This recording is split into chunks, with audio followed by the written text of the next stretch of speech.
Hello everyone, it's Mr. Anderson, here to give you a lesson on special parallelograms.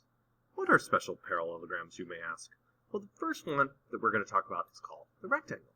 You've seen rectangles before, and a rectangle is just a quadrilateral with 4 right angles. And you can see them here, right? Remember that we indicate right angles by putting a box in the angle. And you might be thinking to yourself, rectangles? Are we talking about parallelograms? And you're right, okay? But there's something going on here. So in order to talk about it, I'm going to remind you of the properties of a parallelogram, right? There they are. Diagonals bisect each other. The consecutive angles are supplementary. The opposite angles are congruent. The opposite sides are congruent. And the opposite sides are parallel. And I want to look at this third one, that the opposite angles are congruent, and apply that to our rectangle. So here's our rectangle again, and I'm going to ask, are the opposite angles congruent? Well, let's see. Let's look at this pair of opposite angles. Are those two angles congruent? And let's see. This one's a right angle, and this one's a right angle. They're both right angles. They both measure the same size, so they are indeed congruent. What about the other pair of opposite angles? Well, this one's a right angle, and this one's a right angle. They're both right angles again, so they are congruent. So are the both pairs of opposite angles congruent? The answer is yes, they are. And what we said in the first section is that if a shape has a property of a parallelogram, then it must be a parallelogram. So wait, rectangles are parallelograms? Can a shape really be both a rectangle and a parallelogram? And to answer that question, I'm just going to ask you this question. Where do you live? And you've been asked this question before, and you can answer this various different ways depending on what kind of information you want to communicate. And you can be more specific or less specific depending on what information that you want to tell the other person who's asking this question. And how you answer this, the other person is able to know a little bit more about you or a little bit less about you. You know, if you were very generic and answered this question, where do you live, by saying the United States, you know, this does separate you from all the other countries of the world. And people who live in the United States are a little bit different than all those other places. But if I wanted to know where you lived, you know, I wanted to go to your house or something, then this doesn't really tell me where you live, right? I'd have to go knock on like 300 million doors here in order to find you. So you could be a little bit more specific about it. You could say, hey, I live in Michigan. And I'm like, okay, good. You've narrowed it down to just the 10 million people that live in Michigan. Okay? Now, I don't lose the fact that you are in the United States, right? That information is still true, but we've just narrowed our focus. We've been a little bit more specific. And now I know a little bit more about you. I now know that you're in the Midwest. And that separates you, you know, from people who live in New York and LA, right? So the more specific that you are, the more that I'm going to know about you. And you could continue this process. You could talk about your city or your street or your individual house. And each time you do that, each time you get more specific, I know more about you. So I could organize this in terms of a table, right? I could take where you live versus what I know about you. And if you told me that you lived in the United States, then I would be able to tell you that you're an American. But I wouldn't be able to know for sure if you're a Michigander. There's lots of places you could live if you lived in the United States. So I can't check this box. I don't know for sure that you live there.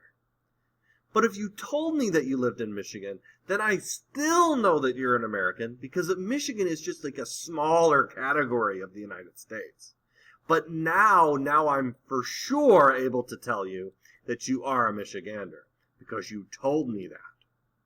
So as we increase how specific we are, the more that I'm able to know about you. But I don't lose the fact that that larger category about yourself is still true. And that's what's going on when we're talking about shapes. So when you're asking the fact, can a shape be a rectangle and a parallelogram, it's really asking, can someone live in Michigan and the United States? And the answer is yes to both questions. Just like Michigander is a special category of American, well then rectangle is a special category of parallelogram. So every single thing that's true about a parallelogram is also true for a rectangle. The opposite sides are parallel. The opposite sides are congruent in a rectangle. The opposite angles are congruent, and we saw that already, right? 90 does equal 90. The consecutive angles are supplementary, right? 90 plus another 90 does give me 180 degrees. And the diagonals are bisected. But because we've been more specific, right, this is a special kind of parallelogram, right? It's a smaller category of parallelogram. We know now more information. There are additional things that are true about a rectangle. And in a rectangle, the diagonals are congruent. So that means that the segment right here, this yellow one, right, from the top left to the bottom right, is the same length as the other diagonal. So from the bottom left to the top right. These two, the yellow and the teal segments, are the same length. So if I put some labels on here, I said that AC, the yellow length, right, from A to C was 15. Then B to D, that teal length, would also have to be 15. So if we did the same kind of diagram here for the type of shape versus the property of shape, just kind of like we did with the where you live, we could note that all of these things are true about a parallelogram are also true about a rectangle. But I'm not for sure that the parallelogram would have its four right angles or the diagonals congruent, but I am for sure that these are true for our rectangle. So I'm going to put a check mark here to note that yes, a rectangle always has four right angles. Because if you tell someone that you're a rectangle, you're being more specific than just telling them that you're a parallelogram. So here's the summary. The rectangles has all those properties of parallelograms plus these two new ones. That the diagonals are congruent and that that shape has four right angles. The other special parallelogram that we're going to talk about is called a rhombus. And a rhombus is a quadrilateral with four congruent sides. All the sides are the same length. And I've marked that here. And you're like, okay, is this a special parallelogram? And it is, okay? If we look at those properties of parallelograms again, and look at number 4, that the opposite sides are congruent. Well, are the opposite sides congruent? Let's see. Is the right side equal in length to the left side? Then they are. They're the same length. They're marked with one tick mark. They must be the same length. And what about the top and bottom sides here? Well, then, yes, these are also the same size. So are the opposite sides congruent? The answer is yes. So the rhombus has a property of parallelograms, which must make it a parallelogram. It's just a more specific kind of parallelogram. That means everything that is true for a parallelogram is also true for a rhombus. Okay? Everything that's true for parallelograms is true for a rhombus. So the opposite sides are parallel. The opposite sides are congruent. I already saw that one. The opposite angles are congruent, right? The red equals the red and the blue equals the blue. And the consecutive angles are supplementary, right? If I took a red angle plus a blue angle, they would equal 180 degrees. And the diagonals in a rhombus are bisected.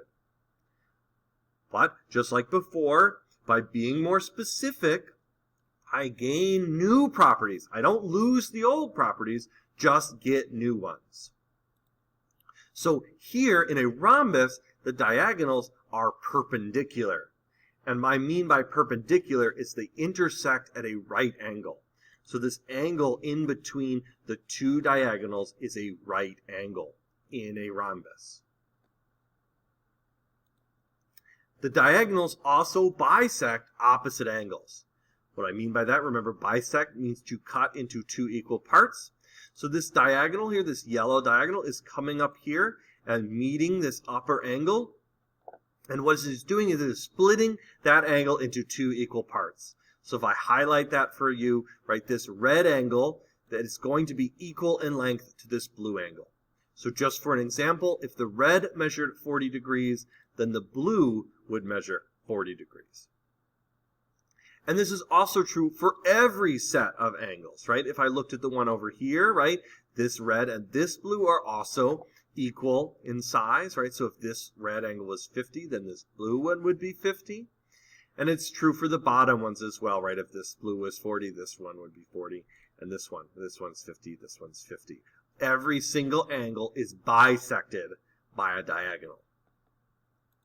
So if we take our chart here, right, here's all the things that we note, that the rhombus has all those properties of a parallelogram, okay? We don't know if it has right angles, we don't know if its diagonals are congruent, but I can say that it has 4 congruent sides, the diagonals are perpendicular, and the diagonals bisect the opposite angles. Again, by being more specific, I know more about the shape.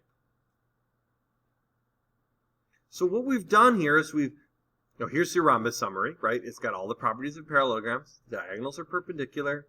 The diagonals bisect each other, and it has 4 congruent sides. So what we've done here is we've talked about the world of parallelograms. And we're like, some of these shapes have all of their sides congruent, okay? And we're calling those rhombuses. And we're also like, some of these parallelograms have 4 right angles, and we're calling those rectangles. And when you are talking about a rectangle or a rhombus, you have all of the properties from the parallelogram, you just have more properties. There are a special kind of shape yet, though, that has both of its sides, or all of its sides congruent, and all of its angles congruent, and we call that shape a square.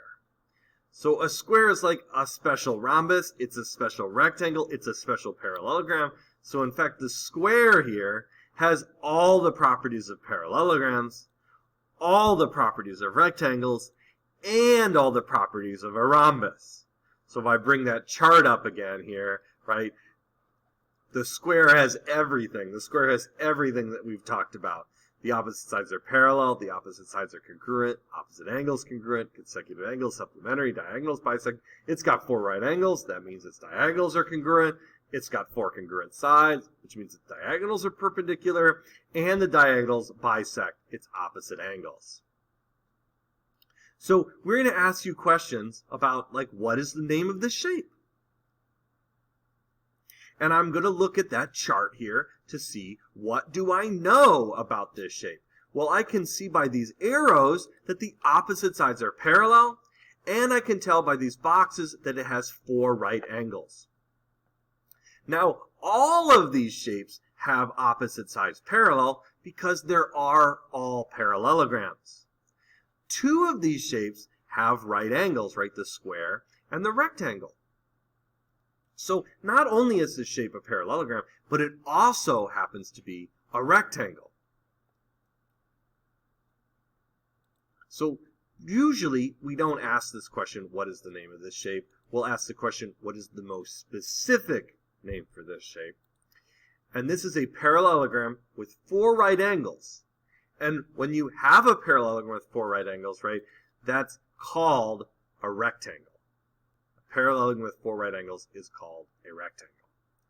Now you might want to just know, like, it does have 4 right angles. Could it be a square? Well, the sides here weren't marked, so we have no way to know for sure if the sides are congruent. So we don't know. It could be a square again. But the most specific name, with the information that we have, we can call this a rectangle. Even though this is a parallelogram, the most specific name that we have is called a rectangle. What about this shape? Okay, let's bring up that table again. We know that the opposite sides are parallel, but we also know that diagonals are perpendicular. And a parallelogram with perpendicular diagonals is called a rhombus. So this right here is a rhombus. I'd like you to ask a few more of these questions. When we get back, we're going to talk about how to solve with these properties next class.